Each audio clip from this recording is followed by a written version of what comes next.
Bonjour à tous. Hi everybody. Welcome to the National Press Theatre pour cette conférence de presse.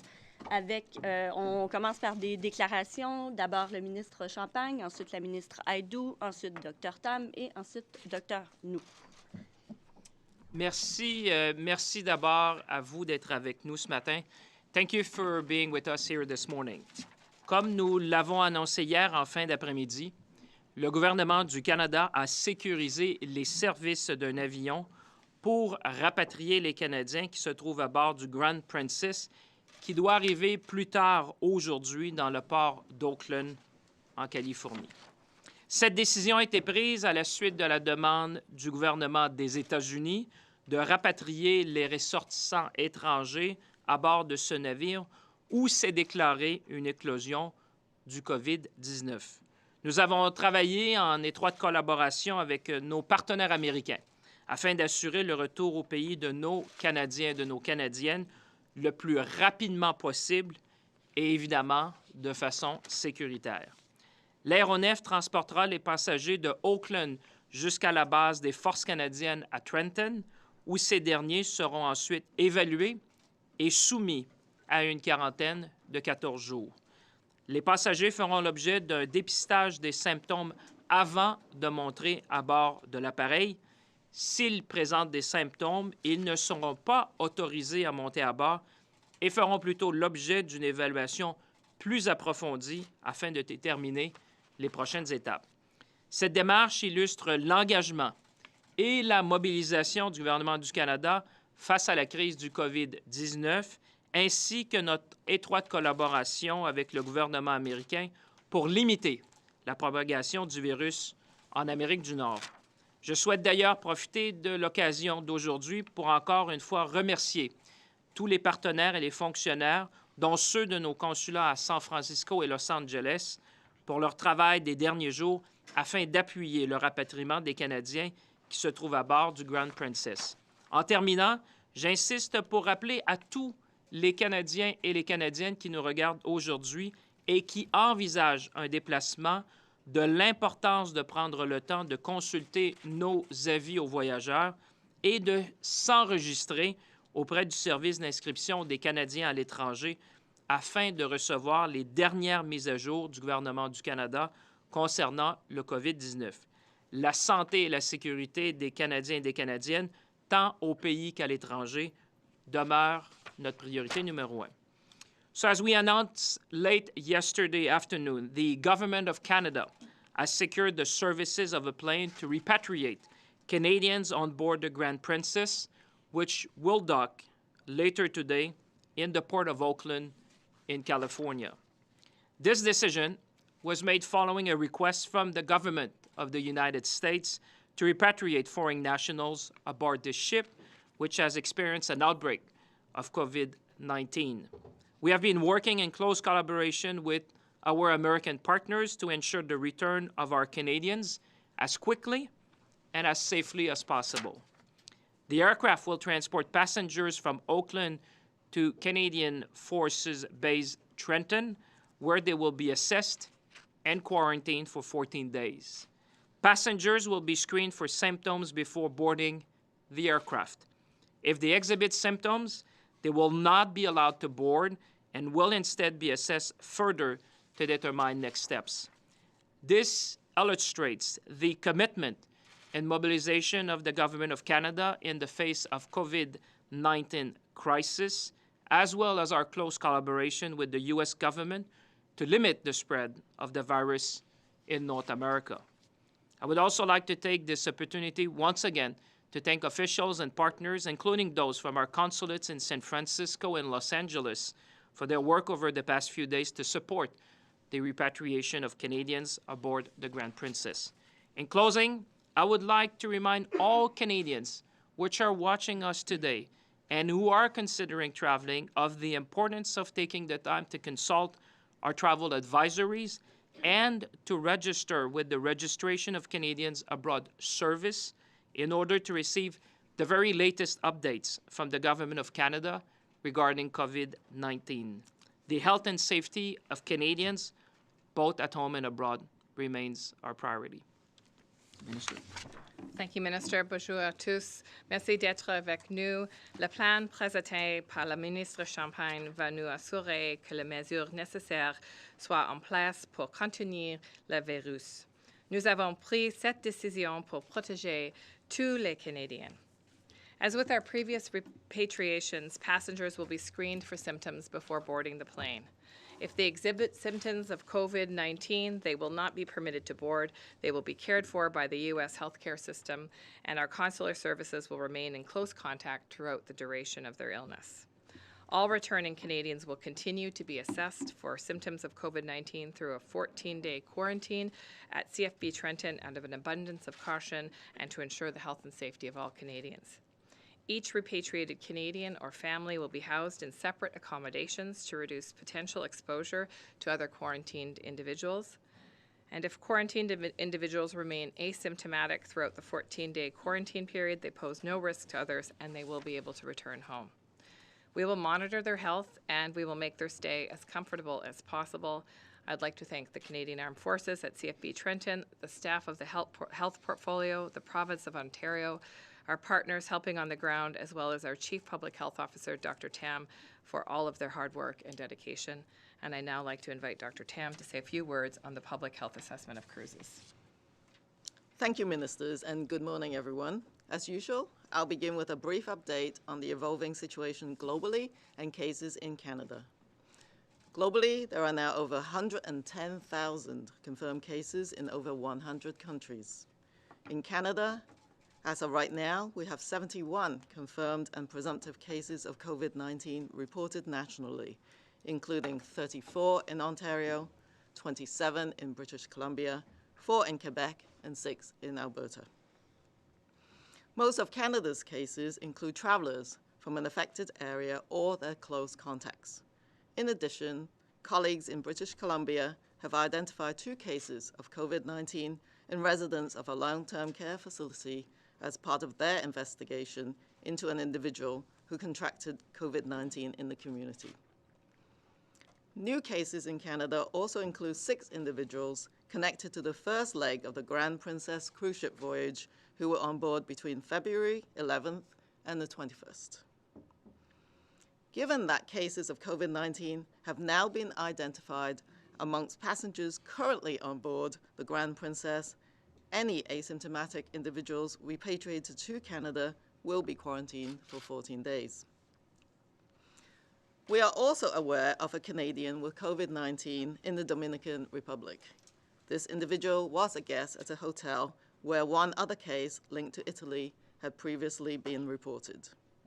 As a result, we have identified travelers who stayed at the same hotel from February the 22nd to March the 7th and have asked them to self-isolate for 14 days as a precautionary measure.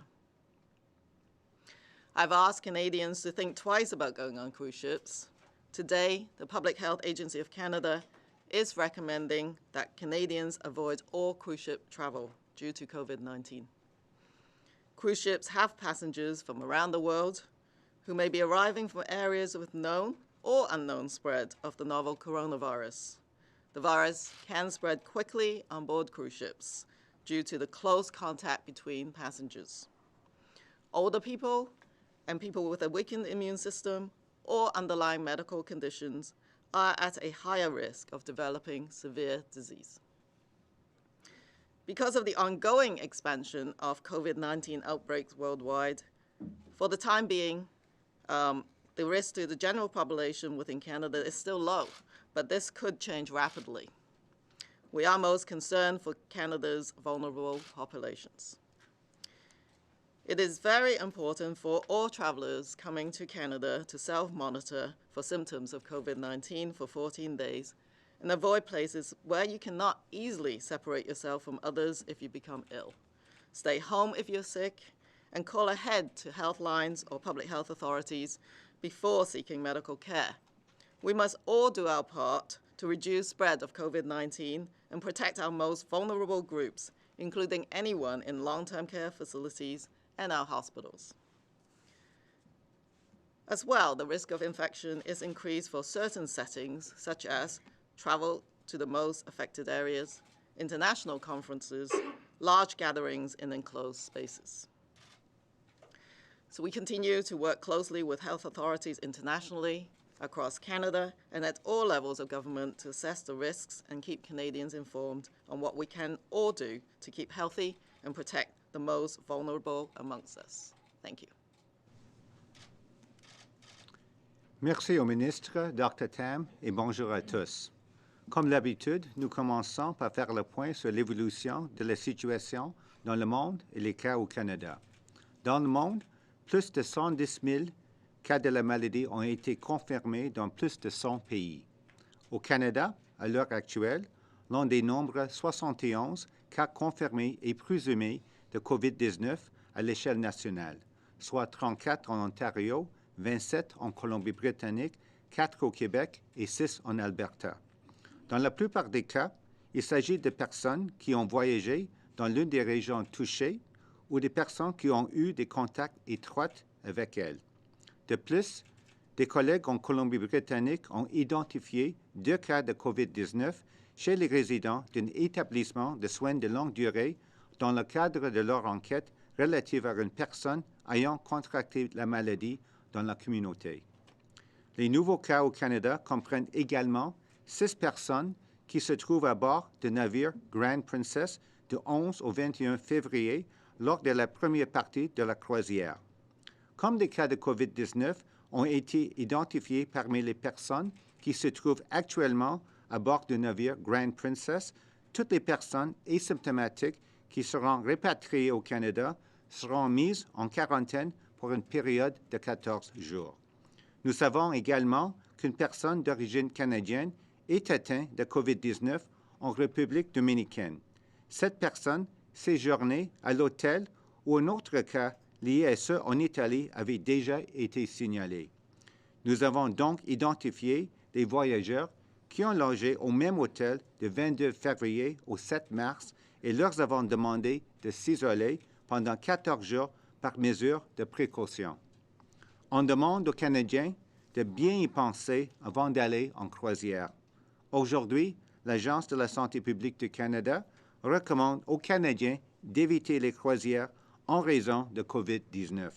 Les croisiéristes proviennent de partout dans le monde et pourraient arriver d'une région où l'on sait ou non que le nouveau coronavirus se propage. Ce dernier peut se propager rapidement à bord des navires de croisière en raison des contacts étroits entre les passagers. Les personnes âgées et les personnes dont le système immunitaire est affaibli ou qui présentent un problème de santé sous-jacent sont considérées comme étant plus à risque de maladies graves. Comme l'épidémie de COVID-19 continue de se répandre dans le monde, à l'heure actuelle, le risque au Canada pour la population générale est faible, mais la situation pourrait changer rapidement. Nous nous préoccupons surtout des populations vulnérables au Canada et on demande maintenant aux personnes qui présentent un risque accru d'exposition au COVID-19 de limiter les déplacements et d'éviter les foules. Il est important que tous les voyageurs qui arrivent au Canada de surveiller les symptômes de COVID-19 pendant 14 jours et qu'ils évitent tout endroit où ils ne peuvent pas facilement s'isoler des autres s'ils deviennent malades. Restez à la maison si vous êtes malade et communiquez avec les lignes InfoSanté et les autorités de santé publique avant de consulter un médecin. Nous avons tous un rôle à jouer pour éviter la propagation de COVID-19 et protéger les personnes les plus vulnérables de notre population, y compris celles qui sont hospitalisées ou qui résident dans les établissements de soins de longue durée. Par ailleurs, le risque d'infection est plus grand dans certains contextes, notamment les voyages dans les régions les plus touchées, les conférences internationales et les grands événements qui se tiennent dans les espaces clos. Nous continuons de travailler en étroite collaboration avec les autorités de la santé à l'échelle nationale et internationale, ainsi qu'avec tous les ordres de gouvernement, afin d'évaluer les risques et de tenir la population canadienne informée des mesures que nous pouvons tous prendre pour demeurer en santé et protéger les personnes les plus vulnérables. Merci. Merci beaucoup. Guys, you know the drill. One question, one follow-up. On va commencer avec David de Reuters. Question, I think, first off for I apologize. Question for Dr. Tam. The situation in the States seems to be developing quite rapidly. You have a lot of people from Quebec coming back last week from March break in the States. Next week is March break in Ontario. Undoubtedly, a lot of people will be going to the States. At what point, given what's happening down south, do you think about a travel advisory? Perhaps warning Canadians against certain parts of the States? Well, we continue to monitor the situation, on a very much an ongoing basis. Right now, if you look at our advice, it would include all the areas in the United States that are currently experiencing cases as well. So as I've just said, that all travelers, no matter where they come from, including the United States, should be aware of this kind of information which is linked to our website. And as I've said, that everyone who comes back into Canada should self-monitor for symptoms. And Minister Champagne, there's no doubt that if Canada did issue a travel advisory warning against travel to certain parts of the States, that would upset the White House. How complicated is it for your relationship with the States to have a potentially unhappy President Trump when you're working through these issues? Well, let me be clear. I mean, it's science first. From day one in Canada, thanks to Dr. Tam and Minister Hajdu and the whole of government, we have been guided by science. We have been guided by the World Health Organization advisory, and we're continuing to work with our Five Eyes partner. In the case of the Grand Princess, as you could see, we have been in touch with our U.S. colleagues to make sure that not only we protect the health and safety of Canadians, both at home and abroad, but we also are mindful of how we can protect North America from the spread of the virus. So I would say our relationship and our interaction is going well. It's almost daily at all levels of governments to make sure that we protect the safety of all Canadians. J'ai oublié de mentionner, on a encore le petit problème de micro, donc je vais nommer la personne qui a la question et la suivante, comme ça va pouvoir faciliter le roulement. Lina Dib de la presse canadienne, ensuite ce sera Joyce Napier de CTV. Bonjour, Monsieur Champagne. Je me demande pourquoi avoir attendu aussi longtemps, je sais que c'est plus Dr. Tam, mais pourquoi avoir attendu aussi longtemps avant de donner un avis sur les croisières? Parce que ça fait des semaines que le gros problème de croisières était dans notre face, au large du Japon. Alors pourquoi tout ce temps-là avant de dire aux gens, allez pas en croisière?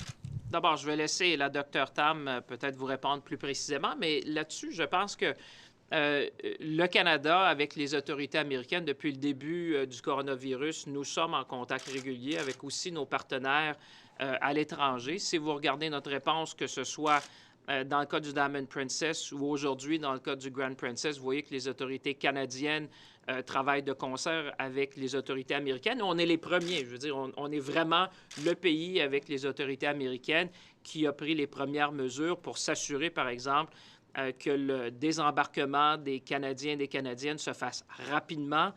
On parle que l'avion qui rapatrierait les Canadiens et les Canadiennes partirait selon les dernières estimations du moment que le navire pourra accoster vers 21 h ce soir pour arriver à Trenton vers 5h15 du matin. Alors, vous voyez que les Canadiens vont être en processus de désembarquement en même temps que les autorités américaines. Moi, je vous dirais que le Canada est au premier plan de la réponse mondiale pour protéger les Canadiens, non seulement chez nous, mais à l'étranger. Mais peut-être que ma collègue, la ministre Hajdu, le Dr. Tam, voudrait ajouter sur votre question.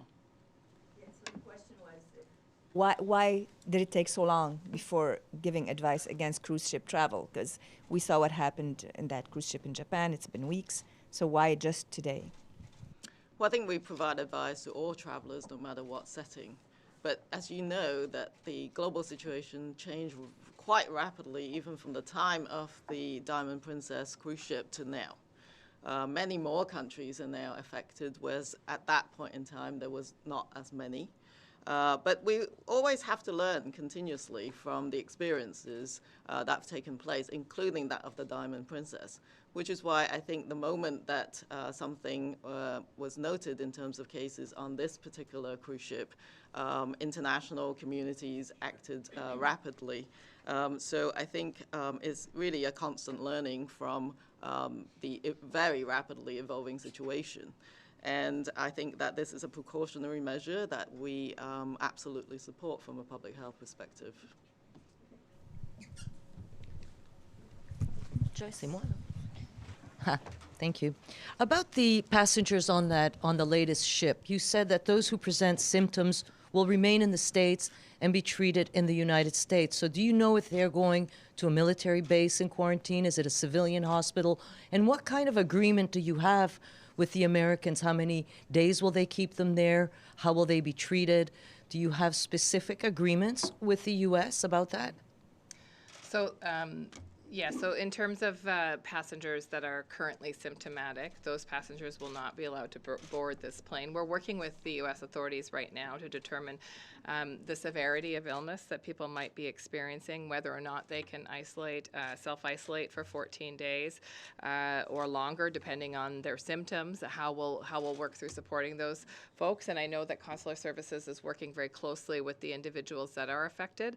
And we'll have more to say as we work through those details with the Americans. But we have been very clear with our American partners that we expect that those Canadians receive the appropriate level of care, and of course we'll be in touch with them as well on the health side.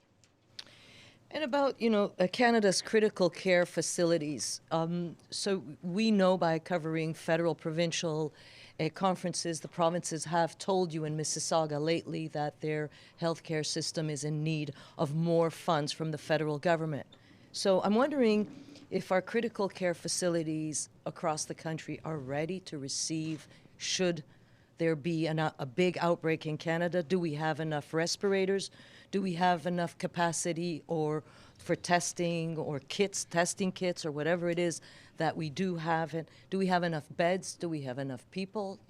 Do you feel really confident that your healthcare system as it stands today will be able to handle this? So two parts to that question. I think it's very important that we don't confuse the requests of provinces in terms of general health transfers with what we are facing right now, which is the potential surge on demands. It is a significant difference.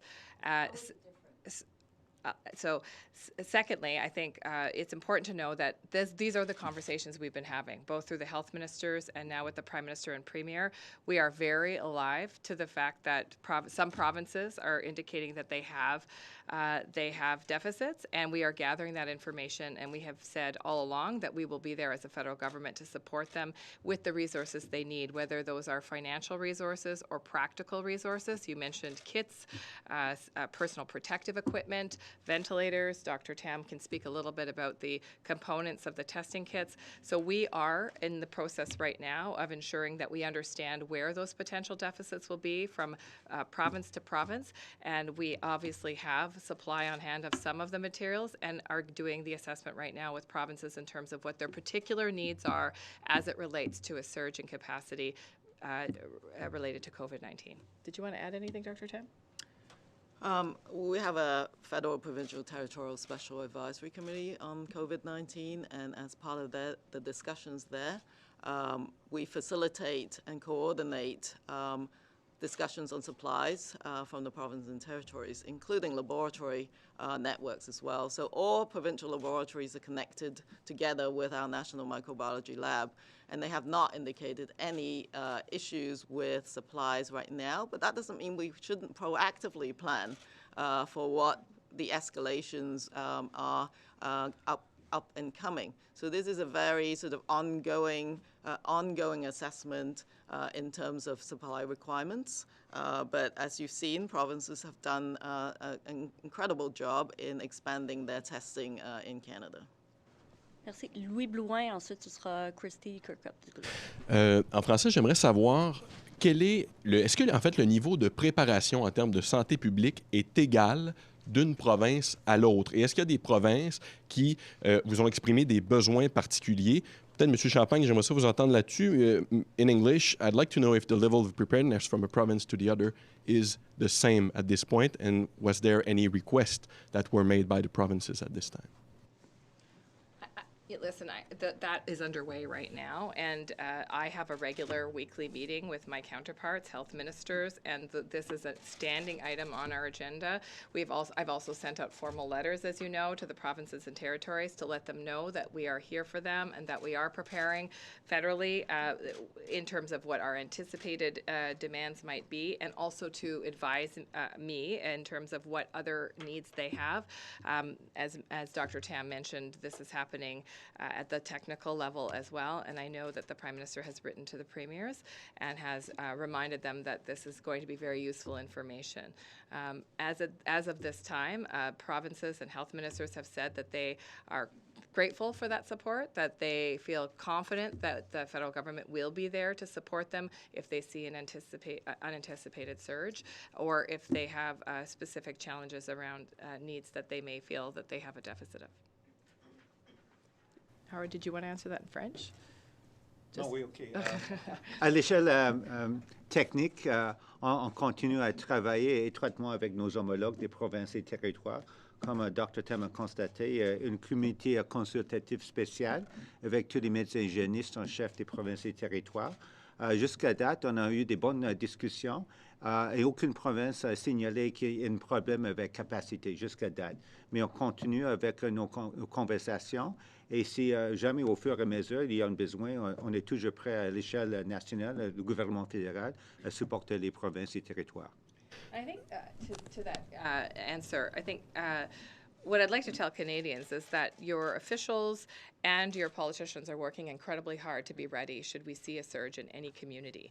This is top of priority for all governments, including local governments. And so I want to thank all of those professionals and the leaders, the political leaders that are taking this so seriously and doing that hard work.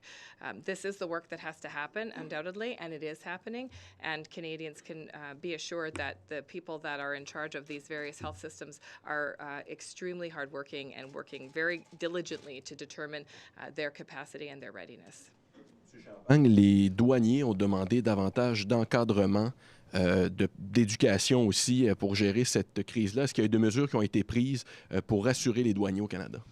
D'abord, juste pour répondre à votre première question, on le fait à tous les niveaux. La ministre Hajdu le disait. Moi, par exemple, j'ai parlé à la ministre Giraud dès qu'on pensait rapatrier, évidemment, les Canadiens sur le Grand Princess. Donc, ce que la ministre Hajdu disait, que le Dr. Tam, ça se passe à différents niveaux, au niveau autant, j'allais dire, politique, au niveau des officiels, à tous les niveaux de gouvernement, parce que la réponse qu'on doit faire présentement, c'est une réponse qui encadre autant au niveau fédéral, provincial et j'allais même dire municipal pour s'assurer qu'on soit là pour répondre. Pour votre question pour les douaniers, évidemment, on est toujours en train de regarder les mesures qui peuvent être mises en place.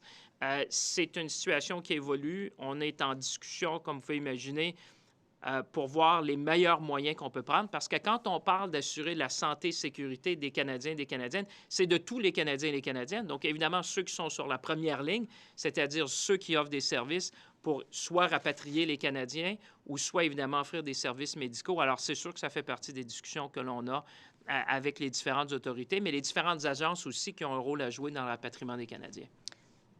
Christy, ensuite, ce sera Marie Vastel. Il nous reste une dizaine de minutes, alors gardez les questions et les réponses courtes, s'il vous plaît. Good morning, Christy Kirkup with the Globe and Mail. You mentioned off the top that the travel advisory, specifically to the United States, that there's no planned change there. Can you just help us to understand why that is? Is it because COVID-19 knows no borders, and is that kind of part of the approach that you're giving the public health advice? Because this can go anywhere at this point. Well, our travel health advice or travel health notice is based on the existing data. So, of course, we will be monitoring every part of the United States like we would any part of the world.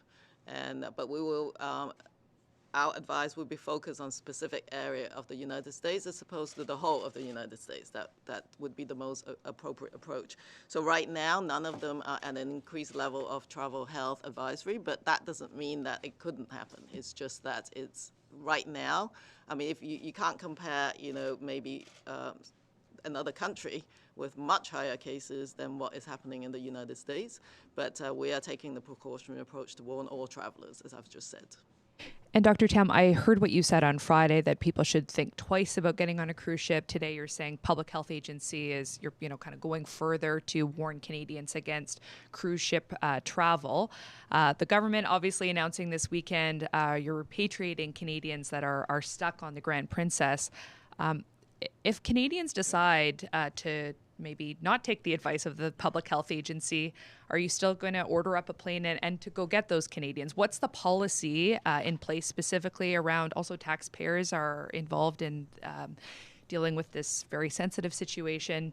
Now that the advice has been issued to not go on cruise ships, are you still gonna go and get them if they're in a situation where they need some help? Well, first of all, let me be very clear for all of those watching at home. This is going to be done on a cost recovery basis. So I have talked to the CEO of Island America, and we have agreed that the cruise line will be assuming the costs of the plane to repatriate Canadians. So this is done on a cost recovery basis, and the cost will be borne by the cruise line. In the case that we have, obviously, as people watching at home, we have to look at the situation case by case. This is a very exceptional circumstances. First of all, we had a specific request from the United States government. We are dealing in a cruise ship environment, and everything we have learned, as Dr. Tam said so far, suggests that we take measures which are exceptional. And we're also acting to prevent the spread of the virus in North America. So these circumstances have led us, obviously, to take a specific set of actions. If you compare the case, what's going on in Italy, for example, in Iran, there's still a number of commercial means for Canadians to get out of these regional areas where, obviously, there's an outbreak of the coronavirus. But you're quite right to say that, as we have said to Canadians now, that the advice from the Public Health Agency of Canada and Minister Hajdu and the whole of government is for Canadians to avoid travel on cruise ship.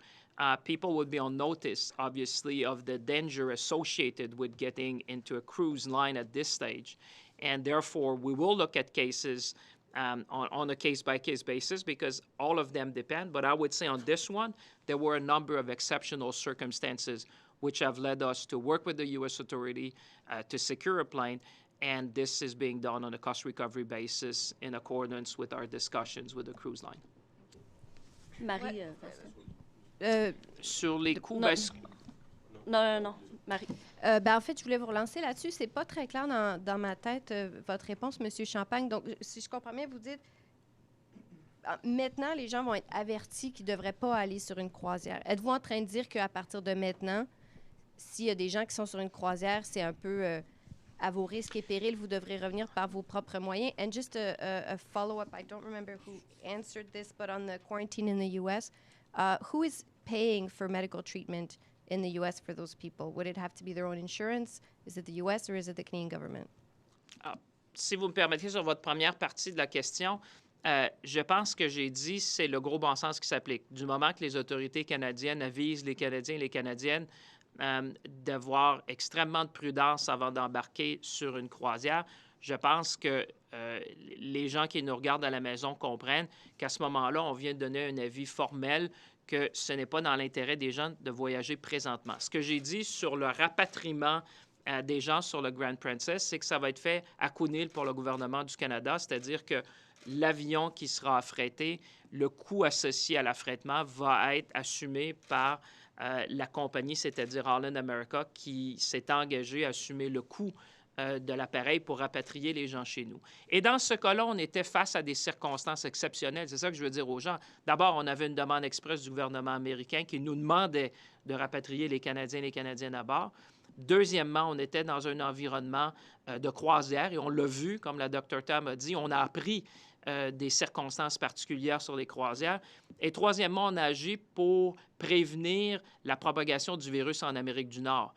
Ceci dit, on va toujours regarder les situations cas par cas, mais je pense qu'aujourd'hui, les Canadiens et les Canadiennes sont avisés de reconsidérer les plans de voyage qu'ils pourraient avoir pour des croisières. On the question of Canadians who are symptomatic that can't travel, first I will say that every situation will be different, and we're assessing right now what people's personal situations are, how ill they are, whether or not they will need to be hospitalized, whether or not they will be able to self-isolate, potentially in a hotel. But I will remind Canadians that when they travel and adverse events happen, that is why we have things like travel insurance and other kinds of precautions that we put into place when we travel, because unanticipated events can happen regardless of whether it's an illness or other kinds of events. Obviously, the consular services will work with each particular individual to assess their circumstances, but our anticipation is that those individuals will have to, work with the consular services and hopefully draw on the resources that they have put into place as travelers. My other question is sort of a technical question. Maybe it's for you, Minister Hajdu. In a situation where it would become an epidemic, where is the jurisdiction? Is it federal or provincial to decide if there were to be a quarantine for a city or for an area? So I'll answer briefly, and then I'll turn to Dr. Tam. We work very closely with provinces and territories and local municipalities to help them do risk assessments in terms of the kinds of social distancing measures that they'll take, including the potential of quarantine or cancellation of events. For example, we now have, we've had obviously documents that are available to all provinces, but there's a link now on our website on the front page that includes access to the risk assessment tool that local communities can use if they're considering canceling events or closing down public spaces. But that is largely at the discretion of the jurisdiction in which the event is being held. So whether it's at a local level or provincial level, and I'll turn to Dr. Tam to just add a few words about that. No, that's correct. I think at the federal level and the Public Health Agency, we provide guidance and technical support. But every level of government have their own acts, public health laws, which allow them to enact any number of these range of public health measures. And it is important, I think, that you do look at the situation from the ground up. And the measures have to be balanced against what's going on the ground, and you can't sort of blanket a whole geographic area without really paying attention to the details on the ground. So I think the key is that at the local level, they need to understand their epidemiologic situation, if you like, and then act according to that data. Je regrette pour tous ceux qui n'ont pas eu de questions, mais les ministres avaient des engagements. Alors, ceci met fin à la conférence de presse. Merci. Merci beaucoup.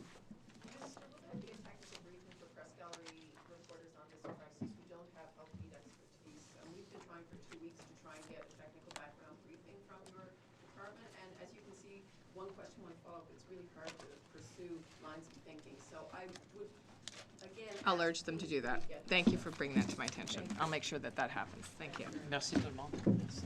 Merci.